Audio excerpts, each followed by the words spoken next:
Good afternoon class. इससे पहले वाली क्लास में कौन सा आर्टिकल करा रहे थे? आर्टिकल नंबर 39 पढ़ क्या रहे हैं? डायरेक्टिव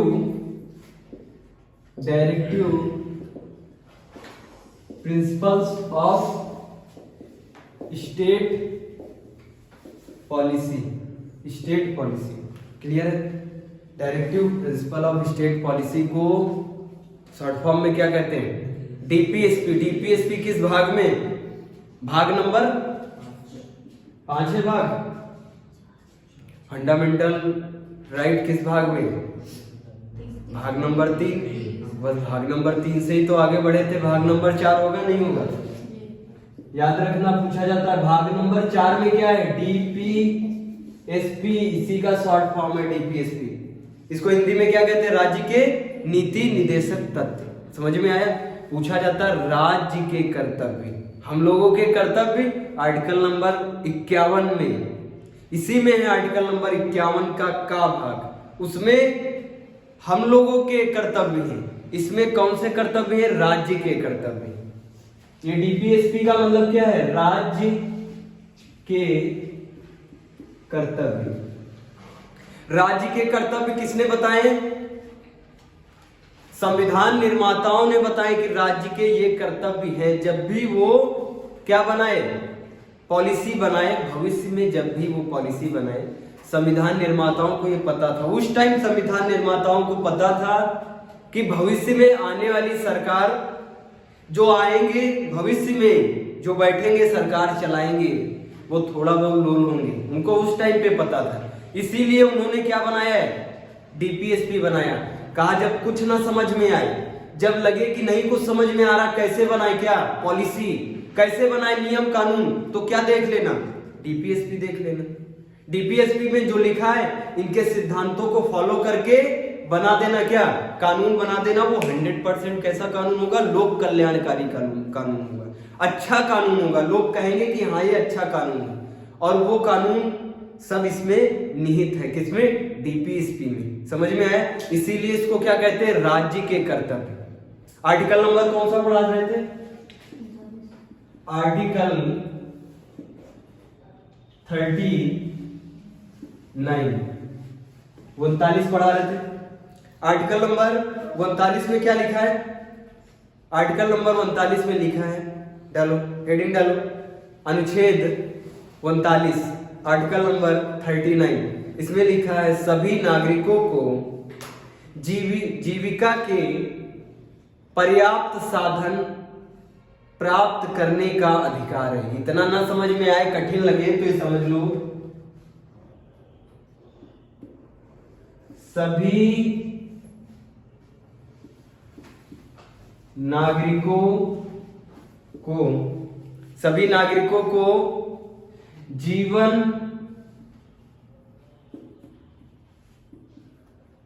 निर्वाह के लिए संसाधन या साधन प्राप्त करने का अधिकार। समझ में आ रहा है? तुम्हारे जिंदगी में जो जरूरत है उसको प्राप्त करने का अधिकार है। समझ में आ रहा है? प्राप्त करने का अधिकार है मतलब ये किसको बता रहे हैं? राज्य को बता रहे हैं कि ऐसी पॉलिसी बना देना जिसमें ऐसा कुछ लिखा हो भविष्य में। ऐसी पॉलिसी है नहीं है राज्यों में? ऐसी पॉलिसीज हैं। हम लोगों से क्या राज्य कुछ छीन लेता है? जो हमारे जीवन के लिए जरूरी है वो हम लोग प्राप्त करते हैं, राज्य नहीं छीनता। समझ में आ रहा है? लेकिन इतना ना प्राप्त कर लेना कि दूसरे को ना मिले। समझ में आ रहा है? इसी का दूसरा पॉइंट, संसाधनों के संकेंद्रण पे रोक। यहां पे कह रहे हैं कि साधन प्राप्त करो अपने जीवन निर्वाह के लिए, लेकिन दूसरे पॉइंट में ये कह रहे हैं इतने साधन तुम इकट्ठा ना कर लो कि दूसरे को ही साधन ना मिले। मान लो जैसे ये मार्कर है, अच्छा लगे हमको, मार्कर अच्छे लगे तो हमने पूरे भारत के मार्कर, हमारे पास पैसा है तो पूरे भारत के मार्कर हम ही ने खरीद लिए। ऐसा नहीं कर सकते। मार्कर भी तो संसाधन है, साधन है नहीं है। जो प्रयोग में आता है, मानव के जो भी चीजें तुम्हारे प्रयोग में आए वो सब क्या होती हैं? संसाधन होती, साधन होती। तो बताओ हमारे लिए मार्कर साधन है। अब पूरे भारत के मार्कर हम ही खरीद ले तो और टीचर पढ़ाएंगे नहीं पढ़ाएंगे? और भी टीचर तो पढ़ाएंगे, उनको मार्कर मिलेगा नहीं मिलेगा? सारे मार्कर तो हम ही ने खरीद लिए। इसीलिए कहा है कि साधन प्राप्त करने का अधिकार है, लेकिन उनको बल्क में कलेक्ट करने का अधिकार नहीं है। समझ में आया?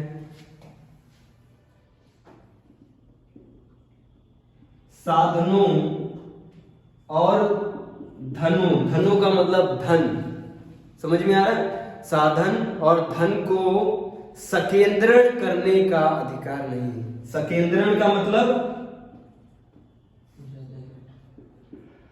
कुछ ज्यादा ही इकट्ठा करना, सकेंद्रण का अधिकार नहीं। समझ में आया? इसीलिए तुमने सुना होगा, कभी कभी टेम्बर पे जाओगे जो मोरंग वगैरह बेचते हैं, तो मोरंग एक लिमिट में ही लगा सकते हैं। ये नहीं कि मोरंग सस्ती है तो वो पूरी मार्केट की मोरंग खरीद ले, जब महंगी हो तब बेचे। इससे मार्केट भी गड़बड़ा जाएगी, नहीं गड़बड़ा जाएगी? सारी मोरंग तुमने उस टाइम पे खरीद ली, अब जब महंगी होगी तब बेचोगे। इसीलिए सकेंद्रण पे कहा है कि राज्य को क्या करना चाहिए, रोक लगानी चाहिए। और राज्य करता है नहीं करता है? राज्य करता है। अगर मोरंग तुमने 4-5 डंपर से ज्यादा अगर मोरंग लगा ली तो फिर क्या हो जाएगा, ऊपर से जांच आएगी और सजा हो जाएगी, प्लांटी लगेगी, सजा हो जाएगी। समझ में आ रहा है? इसीलिए जो टेम्बर वाले होते हैं वो क्या करते हैं, मोरंग कई जगहों पे उतरवाते हैं। एक 4 डंपर उनकी है और दूसरे खेत में 4 डंपर लगी है, बता दिया ये तो हमारी है ही नहीं। जब चेकिंग करने वाले गए कह दिया कि जिसके वहां लगी है, जिसकी प्रॉपर्टी पे लगी है वो उसकी है। उसने कहा हाँ ये हमारी है। सबको 4 डंपर 5 डंपर इकट्ठा करने की छूट है। समझ में आ रहा है? लेकिन उससे ज्यादा नहीं। अब उससे ज्यादा नहीं है, लेकिन उसने तो कहा ये वाली खाली हमारी है, वो वाली हमारी नहीं है। जब ये वाली निपट गई, ये वाली बिक गई, अब वो वाली भी हमारी है। समझ में आ रहा है? ये करते हैं किस लिए? क्योंकि यहाँ पे लिख के रखा है क्या, साधनों और धनों के सकेंद्रण पे रोक लिखी हुई। समझ में आया? उसके बाद पॉइंट लिखो, पुरुष और स्त्री, ये स्टार वाला पॉइंट है। पुरुष और स्त्री के समान कार्य के लिए समान वेतन। पुरुष और स्त्री के समान कार्य के लिए समान वेतन। ध्यान से सुनना, कई जगहों पे देखा होगा कि मजदूरी महिलाएं भी करती हैं। देखा है कई जगहों पे भट्ठा वगैरह जो होते हैं, जो ईटा जहां पे बनते हैं, वहां पे महिलाएं भी मजदूरी करती नहीं करती? जितना एक पुरुष को मिलता है 350 रुपए एक दिन का, उतने ही 350 रुपए स्त्री को भी मिलते हैं। समझ में आ रहा? किस लिए? क्योंकि यहाँ पे आर्टिकल नंबर 39 में तीसरा पॉइंट देख रहे हो क्या लिखा हुआ है? ऐसा बोला है किसने? संविधान निर्माताओं ने बोला है, कहा ऐसा करना। लेकिन ये बात भी तो अच्छी है नहीं? इसीलिए हर राज्य, हर केंद्र सरकार और हर राज्य सरकार क्या करती है? केंद्र सरकार भी इसको लागू करती है और राज्य सरकार भी इसको लागू करती है। अगर तुम्हारा मकान बन रहा है, अगर मकान बन रहा है तो क्या सिर्फ पुरुष ही लेबरी करता है? महिलाएं भी लेबरी करती हैं। समझ में आ रहा है? तो क्या महिलाओं को 250 रुपए दोगे, उनको 350 रुपए दोगे? ऐसा होता है भैया? 350 पुरुष लेगा और 350 रुपए महिला भी लेगी। समझ में आ रहा है? क्लियर हुआ? वो किस आर्टिकल में? Article number 39। ये एग्जाम में पूछा गया, इसमें स्टार लगा लो, ये स्टार वाला पॉइंट है। पुरुष और महिलाओं के समान कार्य के लिए समान वेतन। समान कार्य बोला, समान कार्य का मतलब उतना ही कार्य महिला को भी करना पड़ेगा। ऐसा नहीं है कि महिला 2 घंटे आके काम करती और तुमसे कहे कि हमारे उस आर्टिकल में लिखा है कि 2 घंटे काम किया तो क्या हुआ, 350 रुपए चाहिए, तो कोई नहीं देगा। मान लो कोई कार्य करवाता है, कोई काम करवाता है, लेबरी करवाता है और उसको वो ना दे सैलरी, उसको वो ना दे, मतलब एक दिन काम हो गया उसके बाद वो कहे कि हमारे रुपए चाहिए जीवन निर्वाह के लिए। इस समय न्यूनतम वेतन कितना चल रहा है? 300, 350 लेबरी चल रही, नहीं चल रही? अब 350 रुपए एक दिन के उसके बने नहीं बने। अब अगर कोई कह दे कि हमने तो काम करवा लिया मठाधीश हो और कह दे हम तुमको पैसे नहीं देंगे, तब फिर वो क्या होगा, वो कहाँ जाएगा, पहले जाए पुलिस स्टेशन। समझ में आ रहा है? ये तो अधिकार भी है, ये तो मौलिक अधिकार भी है नहीं है, और ये नीति निदेशक तथ्य में भी है। समझ में आ रहा है? क्लियर हुआ? समान पुरुष और स्त्री के समान कार्य के लिए समान वेतन। उसके बाद लिखो कर्मकारों के स्वास्थ्य। कर्मकार मतलब लेबर। लेबर का मतलब ये नहीं होता है कि जो लेबरी जो ईटा उठाते हैं वही लेबर होते हैं। जितना भी नौकर वर्ग है सब लेबर होता है। समझ में आ रहा है? कर्मकारों के स्वास्थ्य और शक्ति को देख कर काम लेना।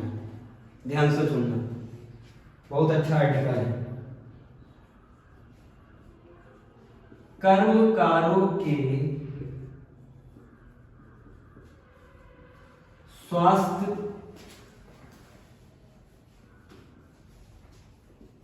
शक्ति को देखकर काम लेना। ध्यान से सुनना, कर्मकार मतलब जो कार्य कर रहा है। कार्य कौन कर रहा है? लेबरी जो कर रहा है उसको क्या बोलेंगे? कर्मकार। ध्यान से सुनो, इसको क्या बोलते हैं? कर्मकार बोलते हैं। क्या लिखा हुआ? कर्मकार के स्वास्थ्य को देखकर। मान लो वो दुबला पतला सा है, उसका वजन है 50 किलो, लेबरी करने आया और उससे ईंटें लदवा दे उसके सर पे, उसके सिर पे ईंटें लदवा दिए 50 किलो के। अब उसको देखो, कह रहे हैं स्वास्थ्य देखकर। समझ में आ रहा है? अरे उसका स्वास्थ्य तो देखो, उसके हिसाब से उससे काम लो। ये किसमें लिखा है? नीति निदेशक तथ्य में। ऐसा कौन बोलता है? संविधान निर्माताओं ने कहा जब भी कानून बनाओ तब भी ये सब देख के कानून बनाओ, तभी लोक कल्याणकारी राज्य बनेगा। समझ में आ रहा है? तो मतलब राज्य सरकार का एक कर्तव्य बनता है। कर्तव्य का मतलब ये नहीं होता कंपलसरी।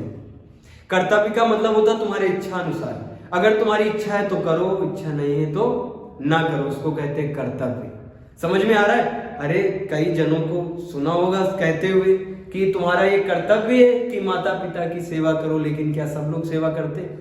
ये कर्तव्य है, कंपलसरी नहीं है। समझ में आ रहा है? कोई दंड नहीं मिलेगा अगर किसी ने नहीं किया। राज्य सरकार ये सब ना बनाए इनको देख के कानून, उसको दंड मिलेगा क्या? नहीं मिलेगा। ये क्या है? राज्य के कर्तव्य है, लेकिन वो इन कर्तव्यों को फॉलो करता है, सारे राज्य फॉलो करते हैं।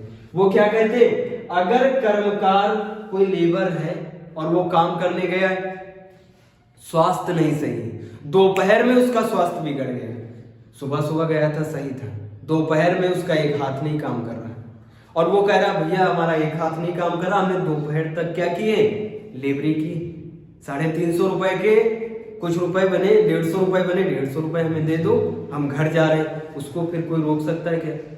नहीं रोक सकता, क्योंकि क्या कहा गया है? जो वो काम कर रहा है उसका पैसा देना है।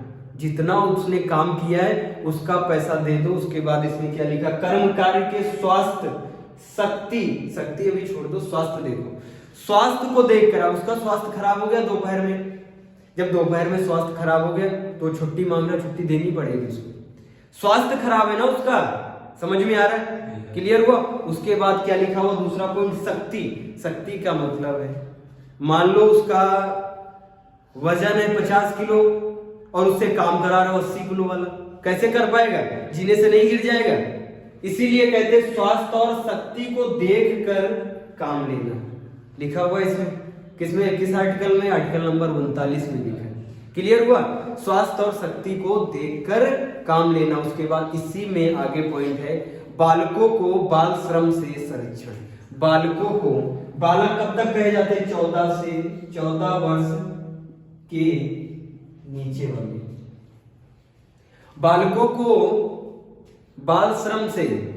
बाल श्रम मतलब समझना, बाल श्रम ये नहीं होता है कि घर पे कोई 10 साल का है, घर वाले ने कह दिया कि जाओ एक बाल्टी पानी भर के लाओ, तो वो बाल श्रम नहीं है, वो तो उनके घर का काम है। समझ में आ रहा है? अगर वो बालक 14 साल से जो भी कम है, पॉलिटी में उनको क्या कहते हैं? बालक कहते हैं। दैनिक जीवन में भी उनको बालक कहते हैं। समझ में आ रहा है?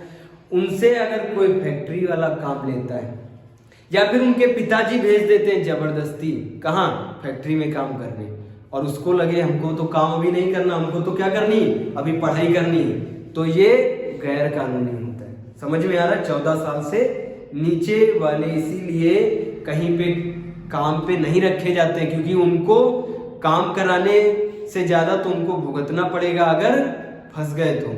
समझ में आ रहा है? ये भी इसी में। फिर लिखो लास्ट वाला, बालकों को स्वास्थ्य विकास के अवसर।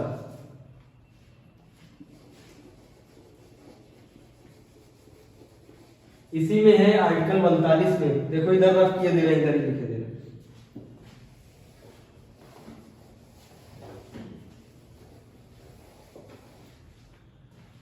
फिर बालक की बात है, बालकों को स्वास्थ्य मतलब स्वस्थ, बैलेंस डाइट ले और स्वस्थ रहे, उसको कहते हैं अच्छा स्वास्थ्य। समझ में आ रहा है? क्या लिखा? बालकों को स्वास्थ्य विकास का संरक्षण प्रदान करना। स्वास्थ्य विकास का संरक्षण प्रदान करवाना, लिख लो, प्रदान करवाना ज्यादा अच्छा रहेगा। समझ में आ रहा है? स्वास्थ्य विकास के लिए अवसर प्रदान कराना। अरे सुना है नहीं सुना है? जब बच्चे बालक कहाँ सरकारी स्कूल में पढ़ने जाते हैं तो उनको स्वस्थ खाना दिया जाता है। स्वस्थ खाना का मतलब, स्वस्थ खाना क्या होता है? जो अंबानी जी खाते वो स्वस्थ होता है। कुछ भी खाओ जिंदगी में, अंबानी जी खाए और चाहे गरीब खाए, मिलेगा तुमको क्या? कार्बोहाइड्रेट, प्रोटीन, फैट, मिनरल्स और विटामिन। समझ में आया? मिलेगा उतना ही, लेकिन उतना ही ले पाना बड़ी बात है। उससे कम अगर लिया तो फिर बैलेंस डाइट नहीं। बैलेंस डाइट नहीं तो शरीर भी बैलेंस नहीं रहेगा, उसमें बीमारियां लगने लगेंगी। समझ में आ रहा है? इसीलिए सरकार क्या कह रही है?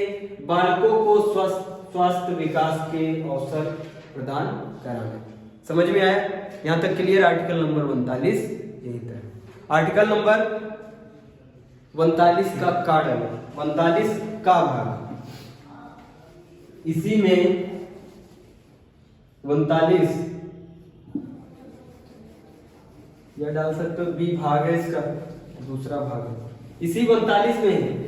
देखो ये जितने भी अभी तक पॉइंट लिखाए हैं सब समाजवादी लग रहे नहीं लग रहे? तुम बताओ, समाज के लिए पॉइंट लग रहे नहीं लग रहे?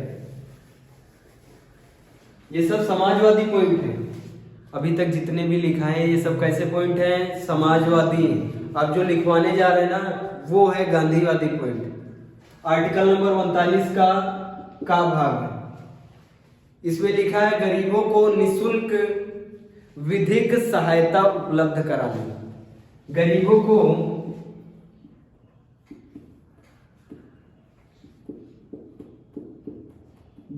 को निःशुल्क, ध्यान से सुनो, निःशुल्क मतलब कोई पैसा नहीं पड़ेगा। निःशुल्क विधिक सहायता, ये पूछा गया एग्जाम में, सहायता प्रदान कराना। देखो जो लिखा हुआ है इसमें देखो, गरीबों को निःशुल्क मतलब समझ रहे हो? फ्री विधिक मतलब विधिक सहायता कौन देगा तुमको? या तो जज देगा या फिर वकील देगा। अरे भाई जज केस तो लड़ने आएगा नहीं। समझ में आ रहा है? इसका मतलब क्या है? वकील।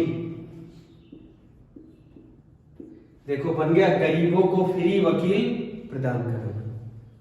समझ में आ रहा है? गरीबों को फ्री वकील मुहैया कराना। किसमें? आर्टिकल नंबर 39 में ही है, पूछा गया एग्जाम में। ठीक है, याद रहेगा। इसके बाद डालो आर्टिकल नंबर 40।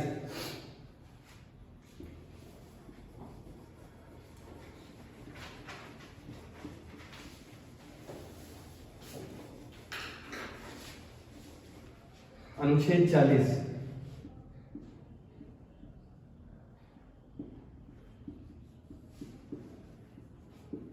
अनुच्छेद 40 में लिखो, ग्राम पंचायतों का गठन, ये भी गांधीवादी आर्टिकल है, गांधीवादी आर्टिकल है।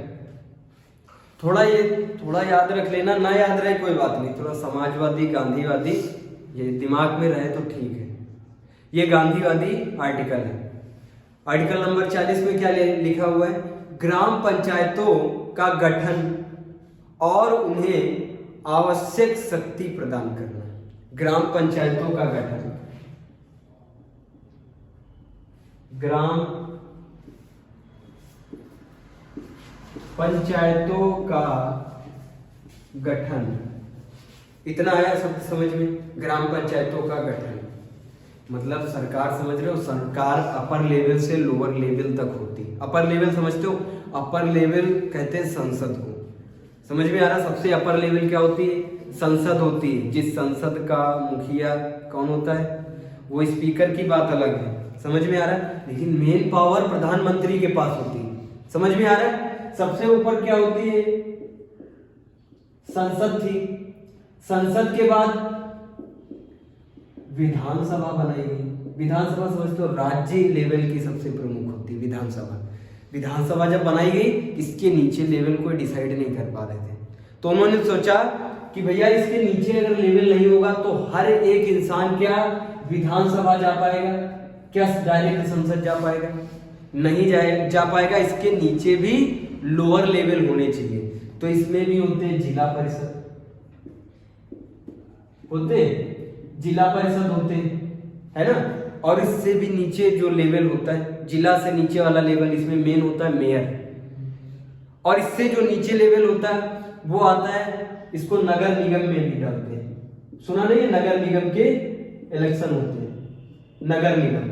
इससे जो नीचे लेवल आता है वो होता है नगर पंचायत, सुना है, नगर पंचायत बीच का नगर पंचायत। और नगर पंचायत से भी नीचे होता है क्या, ग्राम पंचायत। यही तो कह रहे हैं, एकदम नीचे लेवल भी रखो, गांव वाला लेवल भी रखो, कौन सा, ग्राम पंचायतों का गठन। समझ में आया, ग्राम पंचायतों का गठन ही नहीं, उनको आवश्यक शक्ति भी प्रदान करो। सिर्फ गठन ही नहीं, उन्हें आवश्यक शक्ति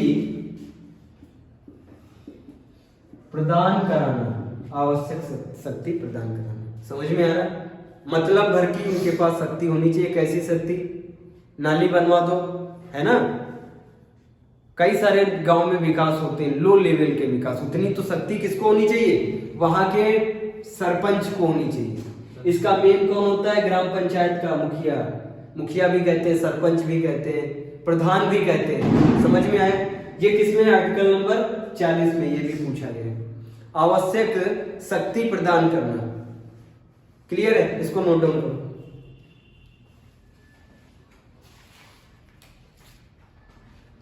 आवश्यक शक्ति प्रदान करना। इसके बाद डालो आर्टिकल नंबर 41,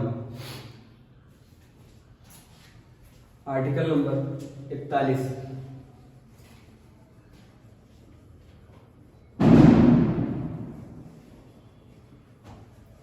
समझ में आ रहा है सारे आर्टिकल।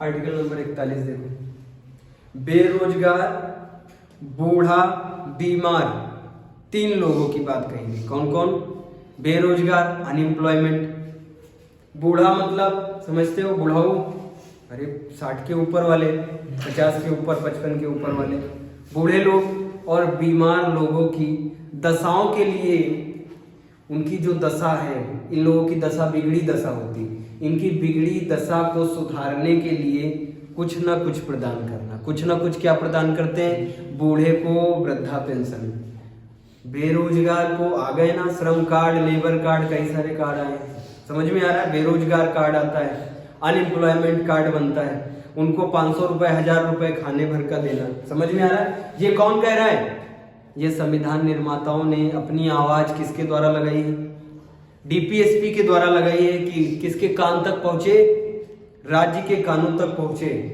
भविष्य में राज्य के कानों तक पहुंचे, वो इन्हें ना भूल जाएं, किन्हें ना भूल जाएं, बेरोजगार को ना भूल जाएं, बूढ़े को ना भूल जाएं और बीमार को ना भूल जाएं। समझ में आया, लिखो, बेरोजगार, बूढ़ा बीमार की दशाओं के लोगों को, इन दशाओं के लोगों को लोक सहायता मतलब सरकारी सहायता पाने के अधिकार संरक्षित करना।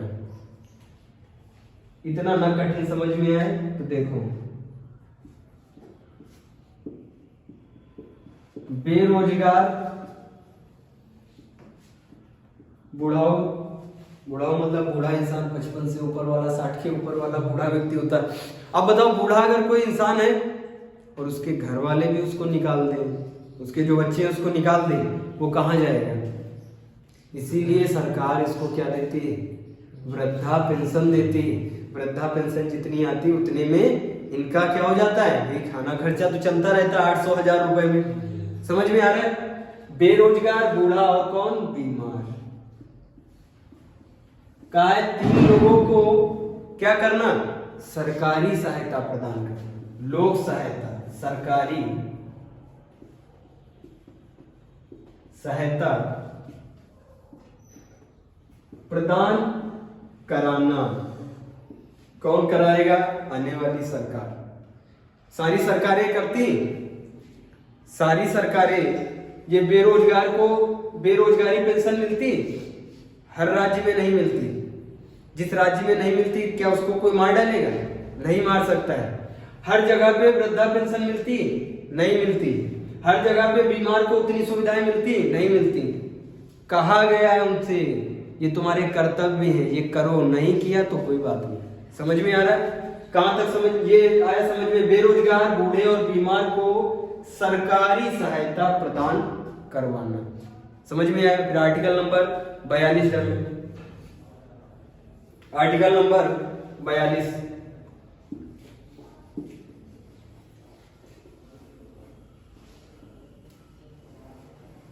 Article number 41 clear. Article number 42 लिखो। सही दशाओं में काम लेना, ये पूछा गया एग्जाम में। आर्टिकल 42,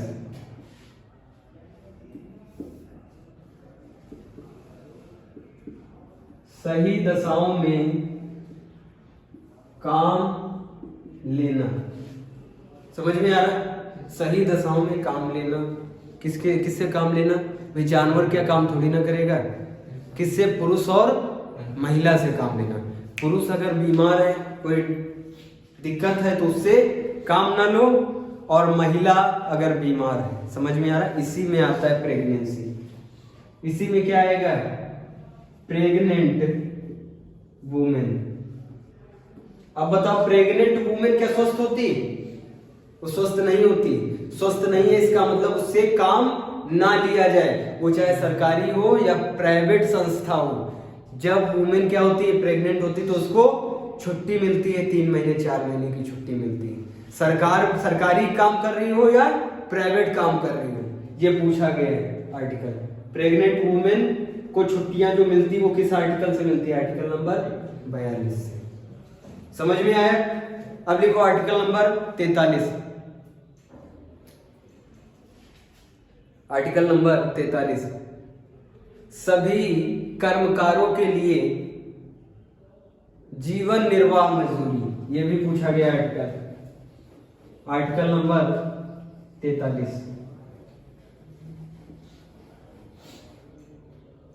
आर्टिकल 43 पे स्टार लगा दिया है। सभी कर्मकारों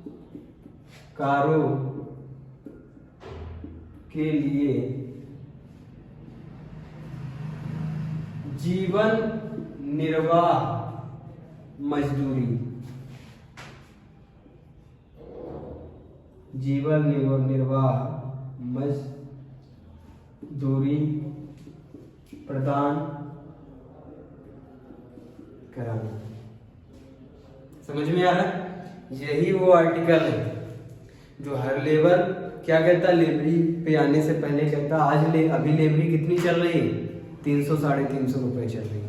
400 रुपए चल रही, दे दोगे तो ठीक है, नहीं तो कोई दूसरा देगा।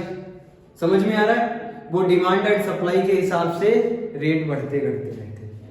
डिमांड एंड सप्लाई के हिसाब से रेट घटते बढ़ते रहते। अगर उसकी इच्छा है 200 रुपए में काम करने की तो 200 रुपए में करेगा, लेकिन चल कितनी रही है? 300 350। हर राज्य में अलग अलग चलती। तमिलनाडु में 500 550 है। जहाँ पे जो राज्य ज्यादा अमीर है वो उस हिसाब से, मुंबई में जो लेबर है वो 600 700 रुपए का लेबर है, मिस्त्री 1500 1600 रुपए के मिस्त्री होते हैं। समझ में आया? लेकिन यहाँ पे अभी उत्तर प्रदेश में कितनी चल रही है? लगभग 350 से 400 रुपए। ये क्या है? न्यूनतम जीवन निर्वाह के लिए मजदूरी। किसमें लिखा है? Article number. समझ में आया? उसके बाद इसी में पॉइंट है, ग्रामीण क्षेत्रों में इसमें भी स्टार लगाओ, ये भी पूछा गया। ग्रामीण क्षेत्रों में एमएसएमई मतलब कुटीर उद्योग, छोटे उद्योग।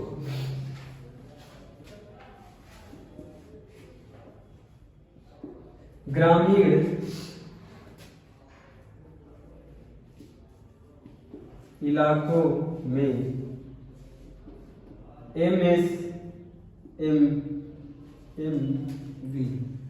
एमएसएमवी कौन से? एमएसएमई होता है, एमवी नहीं, एमएसएमई, माइक्रो स्मॉल। एमएसएमवी मतलब ये, इनको क्या कहते हैं? कुटीर उद्योग। कौन से कुटीर? एमएसएमई में कौन से उद्योग आते?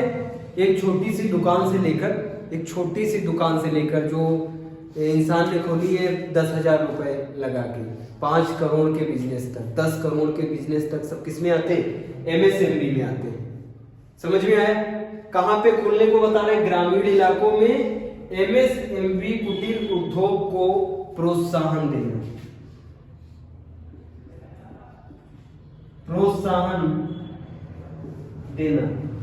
समझ में आया? आर्टिकल नंबर कौन सा? Article number 43। 43 का कौन सा है? ए क्या कहता है? न्यूनतम जीवन निर्वाह वेतन देना। न्यूनतम जीवन निर्वाह वेतन या मजदूरी देना, एक हो गया। दूसरा बताया ए, उसके बाद ये कौन सा पॉइंट है?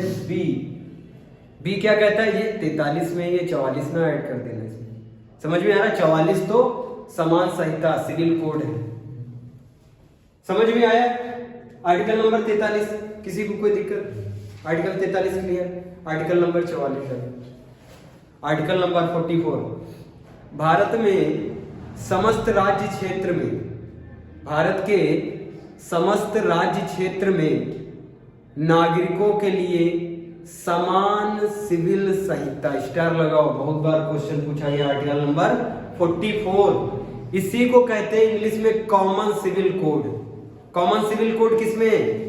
आर्टिकल नंबर 44 में। अभी बता रहे हैं कॉमन सिविल कोड क्या होता है।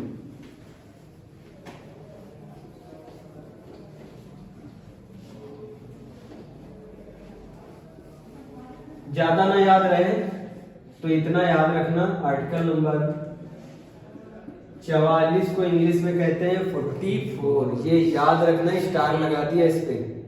ये पूछा जाएगा अगर एग्जाम हुआ। 44 में क्या है? भारत के सभी नागरिकों के लिए, भारत के सभी नागरिकों के लिए कॉमन सिविल कोड को हिंदी में क्या कहते हैं? समान सिविल संहिता। समान सिविल, सभी नागरिकों के लिए समान सिविल संहिता, इंग्लिश में कहते हैं common civil code. Common civil code का मतलब होता है सभी को समान अधिकार, सभी को समान अधिकार, सभी को समान अधिकार। किसको समान अधिकार? सभी को। सभी को मतलब पूरे नागरिक को, 145 करोड़ जनसंख्या को, सबको समान अधिकार है। किसमें? क्या धर्म में नहीं होंगे समान अधिकार? अगर कोई 3 तलाक मानता है, 3 तलाक वाली बात छोड़ दो, खत्म हो गया अभी। समझ में आ रहा? अगर कोई शादी करना चाहता है किस पद्धति से? ईसाई धर्म वाली पद्धति से शादी करना चाहता है। धार्मिक मुद्दा है नहीं, ये बताओ। तो सबको क्या है? समान अधिकार है। जो जिसमें करना चाहता, कोई हिंदू है निकाह करना चाहता है हिंदू, लेकिन क्या करना चाहता है? निकाह करना चाहता है, तो करे, उसको कोई रोकेगा क्या? नहीं रोकेगा। कोई मुस्लिम है बारात लाना चाहता है बढ़िया डीजे वीजे लगा के, तो वो भी ला सकता है। समझ में आ रहा? कोई उसको नहीं रोकेगा, हस्तक्षेप नहीं करेगा। आर्टिकल नंबर 44 क्लियर है। अब आगे आर्टिकल कल बताएंगे, आज लाइट भी नहीं है। क्लियर? समझ में आ रहा है? आर्टिकल नंबर 44 देख लो।